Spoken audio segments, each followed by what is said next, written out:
All right, Sean Cunningham from ABC 10 Sports, joined now by a local guy who might hope to hear his name called in the draft, may not, but either way, St. Mary's point guard Jordan Ford, the Folsom Bulldog, joining us here. And Jordan, I got to imagine 2020 has been an incredible year, just highs and lows. What's it been like for you as someone who is hoping to continue his basketball career? Yeah, so for someone like me, I've just been trying to take it one day at a time and just focus on getting better during this long period, this long off season. I've been lifting weights 4 times a week, and I've also been in the gym with my trainer Rashid Khan. So And where is that? Is it here in NorCal? it's in Sacramento. Okay, oh, in Yeah, Sacramento. Okay, wonderful. yeah, Sacramento. Yeah. How let's go back a little bit. I mean, obviously the pandemic started right around March. It kind of wiped out the season as everyone knows. I mean, just what was going through your head when you found out that, the senior season or the final season wasn't going to be able to finish as you hoped? Oh man, we were super bummed out. At least we got to play our conference tournament, which most schools didn't get to do. But we were super bummed out. We felt like we could have made some noise in March Madness, and we were really looking forward to that. So the energy we were really low at first, and we wish we could finish out our season, but it is what it is. So we kind of had to move forward.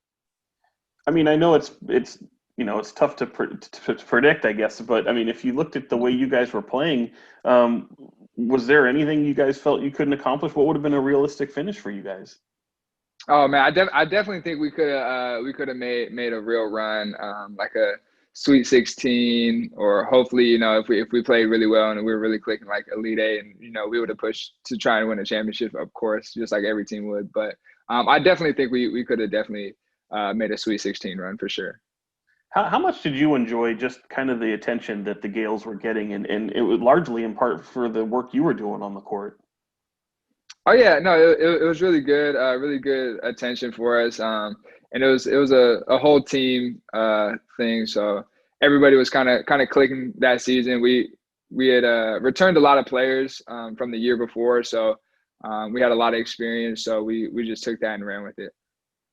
What was maybe the most satisfying moment of this past season for you? This past season, I would say I can't choose just one moment, but just being able to go out there every night and play with some of your best friends. It's just a great feeling, and win a lot of games. So that always helps too, to make it more fun. But yeah, that was definitely the best part.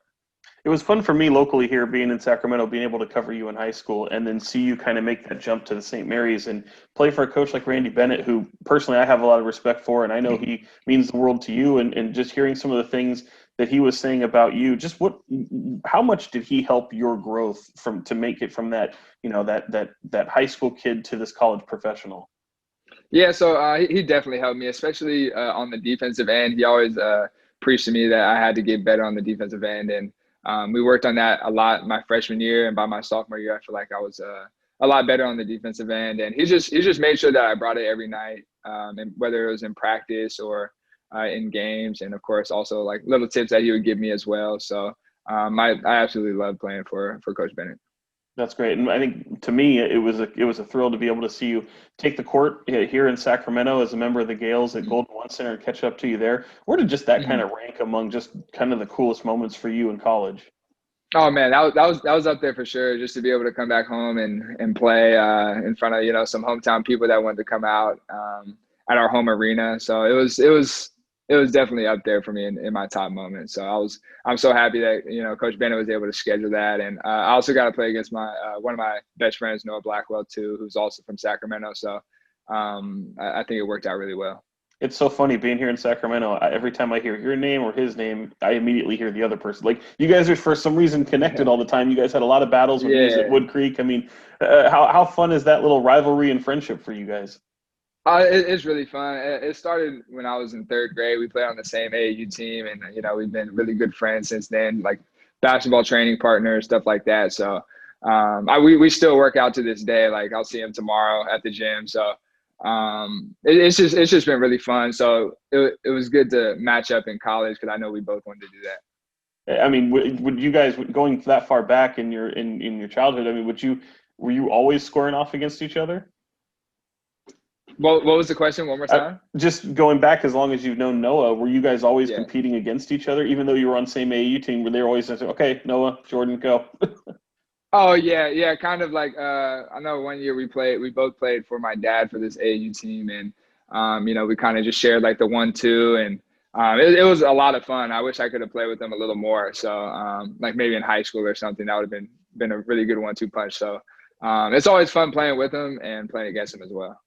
Yeah, that's tremendous. And here we are. I know I mentioned, you want to continue your basketball future, and tomorrow's the NBA draft. And whether or not you hear your name called, sometimes it's almost better if you don't.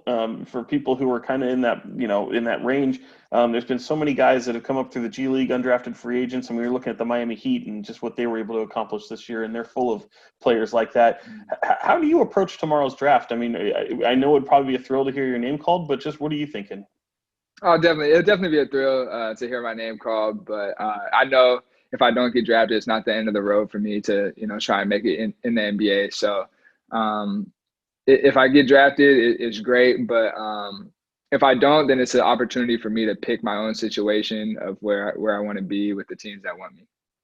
And I don't know. I mean, if for people who don't know, I mean, around this time is usually when you're going from city to city and working out with different teams. But because of the Mhm. pandemic, everyone's kind of on lockdown. Have you had any workouts? Have you had interactions with teams? I didn't go anywhere for any workouts, but we did do like a virtual workout for some of the guys that are kind of on the brink of getting drafted, maybe not. So we were able to do that, and basically the NBA gave us about 8 drills that we were able to complete, and it was just a bunch of shooting drills, like spot up drills, like one dribble pull ups, mid range, stuff like that. So we completed that, and then after that, they allowed us to do a pro day where my trainer just put me through a workout that kind of just highlighted my skills. Awesome. I mean, was it awkward a little bit? No, no, no. It actually worked out really well. It actually worked out really well. It was this cool app that kind of like tracked your shots. It tracks your shot arc, all that stuff. So it was actually really cool. And then here we are on Zoom. I mean, this is kind of the way to communicate with folks these days. How many of these do you do? I mean, what are teams kind of looking to know about you? Yeah, yeah. They just kind of want to get to know more about you, like on and off the court. I've done interviews with probably about half the league, and this was more before like they shut the NBA down. And I was doing like right after the season, I was doing a lot of interviews. So That's great. I mean, do you kind of put that in your back pocket a little bit? Like, hey, at least there's a lot of people that have intrigue about you and want to get to know you, and having half the league, that's got to be a good thing. oh yeah, no, it was definitely a good thing. A chance to learn more about them, and they got a chance to learn more about me. So it was definitely good to know that teams were interested in drafting me, and knowing that I had like a legit shot of getting drafted or landing on a team. So I felt really good about that. It's one thing for us to put highlights around you when we air this segment, but I mean, if no one's seen you play in a while, or just know that, oh man, there's a guy from Sacramento area that we kind of want to keep up with. If they've never seen you Mhm. play, if they tune in, what are they going to see? They're gonna see a lot of 3 pointers, a lot of 3 point shots, a lot of finishing at the rim, a lot of floaters too. So I like to get in the lane, use my quickness, get in the lane, float it over the big guys.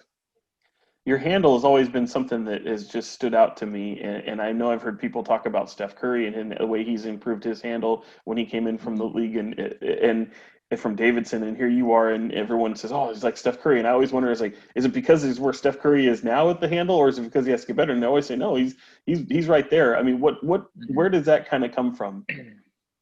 Um, well, Steph Curry growing up was my favorite player, so I kind of tried to take as much as I could from him, and kind of put it into my game with like the high off the glass finishing, the ball handling, the way he's unselfish on the court too. So I tried to take as much as I could from him, and yeah, I was able to duplicate some of the things, and of course he does it a little better, but I'm still working on it.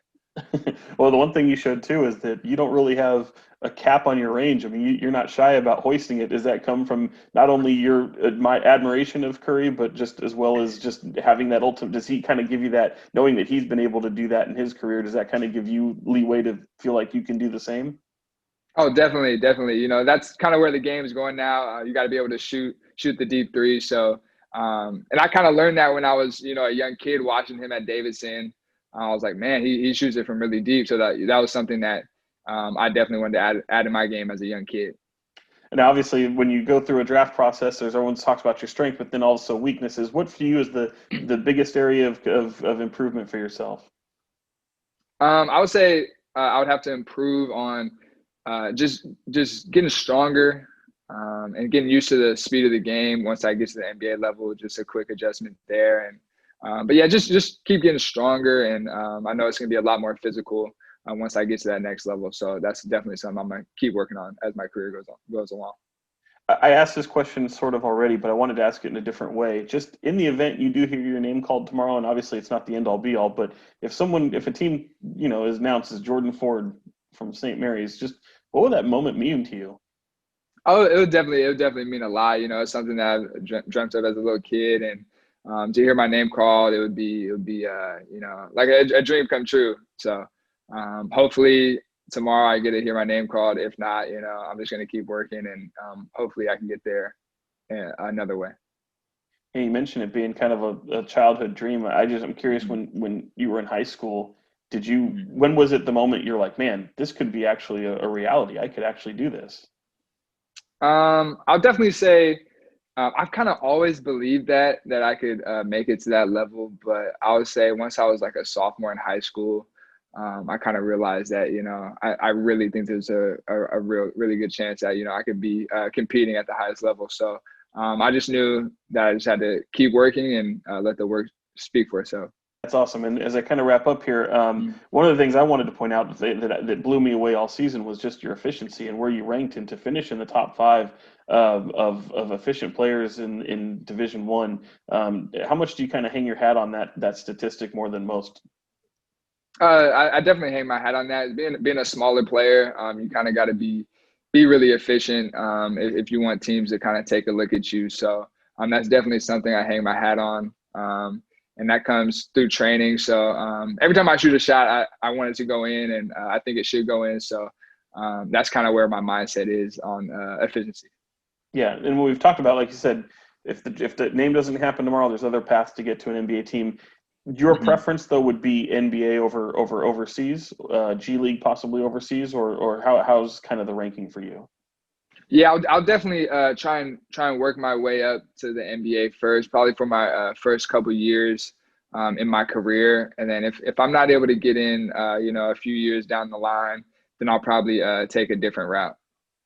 Gotcha. Well, it'd be great. I mean, it is also awesome to see, so many G League teams around, especially in the Stockton Hmm. area. Who knows if that ends up being a destination for you, but we're wishing you all the Hmm. best, Jordan.